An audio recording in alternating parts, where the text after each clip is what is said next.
राधे राधे। सभी माताओं और बच्चों को अहोई अष्टमी की बहुत बहुत शुभकामनाएं। माता रानी की सभी पर कृपा बनी रहे। तो आज हम शुरू करते हैं, सभी मिलकर कहानी सुनते हैं अहोई अष्टमी माता की, जो हम सदियों से पौराणिक कथाएं हैं और जो हमेशा से सुनते चले आ रहे हैं। हमारी नानी, दादी, परदादी, माँ सभी हम यही कहानी कहते आ रहे हैं। तो वही कहानी आज हम सब मिलकर कहते हैं और सुनते हैं। बोलो माता रानी की जय। एक बुढ़िया थी, उसके 7 बेटे थे और एक छोटी बेटी थी। तो एक दिन उसकी भाभियाँ मिट्टी खोदने के लिए जंगल में गई, तो अपनी छोटी नंद को भी उन्होंने अपनी साथ में ले लिया। छोटी नंद उनकी बहुत लाडली थी, अपने भाइयों की बहुत ही लाडली बहन थी। वे उसका बहुत ध्यान रखती थी। जब वे जंगल में पहुंच गई और मिट्टी खोदने के लिए वो मिट्टी खोदने लगी, तो वहाँ पर उन्हें एक बेरी का पेड़ दिखाई दिया। बेरी पर बहुत मीठे मीठे पेड़ लगे हुए थे। उन्हें देखकर उन सबका मन ललचा गया। तो वे सभी कहने लगी, अपनी नंद से बोली कि दीदी, हम बेर खा के आती हैं, तब तक आप थोड़ा सा मिट्टी की खुदाई शुरू कर दो और आप खोद लो।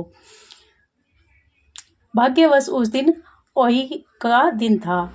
जब उनकी नंद वह मिट्टी खोदनी शुरू करी और मिट्टी खोदने लगी, तब जैसे ही उसने पहला कुदाल मारा तो उसमें शावक का पहला बच्चा आ गया और मर गया। फिर उसने दूसरा कुदाल मारा तो दूसरा बच्चा भी मर गया।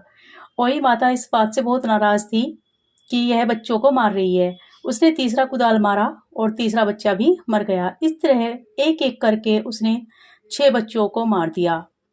माता रानी को बहुत गुस्सा आ रहा था। तभी जब उसने कुदाल मारा तो 7वां कुदाल मारते ही माता रानी बहुत ज़्यादा क्रोधित हो गई और आकर प्रकट हो गई और उसे कहने लगी कि तूने शावकों के बच्चों को मार दिया है, अब मैं तेरी कोख बांध दूंगी। जब उसकी भाभियों ने ये देखा तो वे दौड़ी दौड़ी आई और उन्होंने जब माता रानी का भयंकर रूप देखा तो वे प्रार्थना करने लगी कि नहीं माता रानी, आप गुस्सा न करो और हमें माफ़ कर दो, और गलती से हमसे यह गलती हो गई है।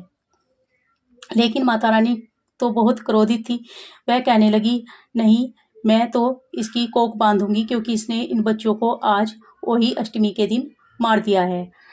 यह बात सुनकर उसकी 6 जो बड़ी भाभियाँ थी उसकी, वह तो डर के मारे पीछे हट गई। और लेकिन 7वीं भाभी उससे बहुत प्यार करती थी। वह कहने लगी, माता रानी, यह हमारी इकलौती नंद है और अपने भाइयों की बहुत ही प्यारी है, इसलिए आप कृपा करके इसकी कोख ना बांधें और इसे यह श्राप ना दें। तब माता रानी बोली कि ठीक है, मैं इसको छोड़ दूंगी, इसको माफ़ कर दूंगी, लेकिन इसकी जगह किसी ना किसी को तो यह दुख भुगतना पड़ेगा और इसकी भरपाई करनी पड़ेगी। तब उसकी छोटी भाभी बोली कि ठीक है माता रानी, अगर ऐसी ही बात है तो इसकी जगह मैं इस चीज़ को अपने ऊपर लेती हूँ। आप जो भी दंड देना है मुझे दे दीजिए और मेरी कोख बांध दीजिए। और जब आपके 7 बच्चे जो हैं मारे हैं वह जब पूरे हो जाएंगे, तब माता रानी आप मुझ पर अपनी कृपा दृष्टि करना और मैं इस दंड को स्वीकार करती हूँ। इस प्रकार कहकर माता रानी चली गई और वह सब अपने घर आ गए। इस प्रकार जब भी उसकी भाभी के पहला बच्चा हुआ तो वह माता रानी ने ले लिया, उसने माता रानी को दे दिया। इस तरह एक एक कर वह जो भी बच्चा उसके होता था वह माता रानी को अर्पित कर देती थी। उसकी जो बड़ी जेठानियाँ थी वह हर साल वही अष्टमी के दिन जल्दी जल्दी से अपना बहना निकाल कर अपनी सास को दे देती थी और कहती थी कि भाई जल्दी जल्दी से निकाल लो बहना, वरना वो जो छोटी है उसके को तो कोई बच्चा है नहीं, फिर वह दुख करती है और बहुत परेशान होती है, इसलिए वह जल्दी जल्दी से निकाल लेती थी। इस प्रकार 6 साल बीत गए और 6 साल बीतने पर उसके 6 के 6 बच्चे जब माता रानी के पूरे हो गए, तब 7वें बच्चे की बारी आई तो वह माता रानी से बोली, हे माता रानी, आपने जो मुझे कहा था वह मैंने पूरा कर दिया है और भक्तिपूर्वक अपनी बात को मैंने रखा है। माता रानी इस बात से प्रसन्न हो गई और बोली कि ठीक है, हाँ तुमने बहुत अच्छे से किया है। तो माता रानी की कृपा से उसने अपने छः बच्चे और सातों बच्चा भी माता रानी से ले लिया। माता रानी ने हंसी खुशी उसको उसका बच्चा दे दिया। 7 बच्चे उसके हो गए और सातों बच्चों को देकर और आशीर्वाद देकर माता रानी वहाँ से चली गई। उस दिन जब सातों बच्चे उसके हो गए तो वह जल्दी जल्दी से उठी और सुबह अपनी जेठानियों से पहले उठकर उसने खाना बनाया, पूरी पकवान बनाए, अच्छी अच्छी बहुत सारी मिठाइयाँ, बहुत सारे व्यंजन बनाए और सबसे पहले अपनी सास के पास जाकर बहना दिया। तो उसकी सास बोली कि बेटा तू किसके बहना लेके आई है ये? तो उसने बताया कि माँ जी, माता रानी की कृपा मेरे ऊपर हो गई है और उन्होंने मेरे सातों बच्चे मुझे वापस दे दिए हैं और इस प्रकार ये आप ही के पोते हैं और उन्हीं के प्रेम का, उन्हीं के जो मैंने व्रत रखा था उन्हीं का मैं बहना आपके लिए लेकर आई हूँ। यह सुनकर उसकी सास बहुत खुश हुई और उसे आशीर्वाद दिया। रात को वह अपने बच्चों को लेकर अपने साथ लेट गई। माता रास्ते में जा रही थी तो किसी एक गरीब के एक भी बच्चा नहीं था। तो वह माता रानी से प्रार्थना कर रही थी कि हे वही माता, मुझे भी एक बच्चा दे दो। आप सबकी तमन्ना पूरी करती हो, सबकी इच्छा पूरी करती हो, मुझे भी एक दे दो। जब माता रानी ने सुना तो माता रानी ने उसे कहा कि ठीक है, मैं जाती हूँ, देखती हूँ और मैं एक स्त्री के यहाँ पर 7 बच्चे छोड़ कर आई हूँ और अगर वो थोड़ा सा भी परेशान अपने बच्चों से हो रही होगी तो मैं एक उनमें से लाकर तुमको दे दूंगी। यह कहकर माता रानी उसके घर पर गई और धीरे से देखने लगी। तो उसने देखा कि वह अपने बच्चों के साथ में बड़ी हंसी खुशी से, बड़े प्रेम से लेटी हुई थी। सातों बच्चे उसने अपने आसपास लेटा रखे थे। तब लेकिन वो थोड़ा सा बोली कि हे माता रानी, मेरे को थोड़ी सी ठंड सी लग रही है और थोड़ी सी जगह और बाकी है मेरे पास, अगर आपके पास एक और बच्चा हो तो मुझे दे दो। तो यह जब माता रानी ने सुना तो वह कहने लगी, अरे भाई, मैं तो 7 दे के गई हूँ और ये तो अभी एक और मांग रही है। तो इसलिए माता रानी वहाँ से चली गई और बोली कि भाई ठीक है, अपना इस प्रकार उसे बच्चे मिल गए।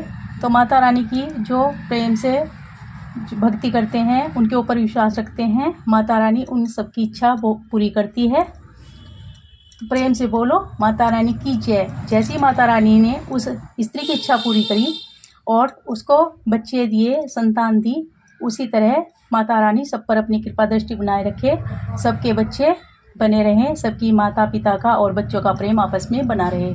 बोलो माता रानी की जय। जय हो।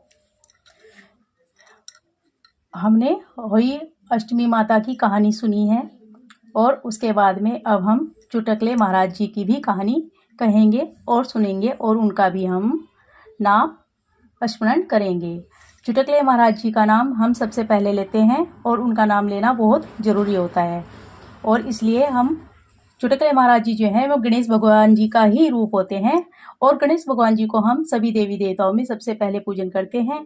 तो लेकिन यहाँ पर चुटकुले महाराज जी के बिना जो है हमारी कहानी पूरी नहीं होती, उसका समापन नहीं होता। इसीलिए हम कोई भी कथा कहते हैं, कोई भी धार्मिक कथा कहते हैं तो चुटकुले महाराज की एक कहानी जरूर कहते हैं, इसलिए इस प्रकार हम उनका स्मरण करते हैं। आज हम भी आपको एक छोटी सी कहानी चुटकुले महाराज जी की, अपने गणेश भगवान जी की सुनाते हैं। प्रेम से सुनिएगा। एक गांव में एक बढ़ई रहता था।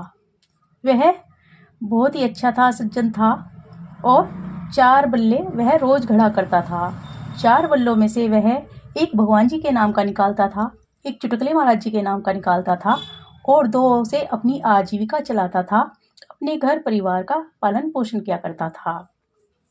इस तरह उसकी गृहस्थी बहुत ही अच्छे से चल रही थी और भगवान के भजन में वह लीन रहता था।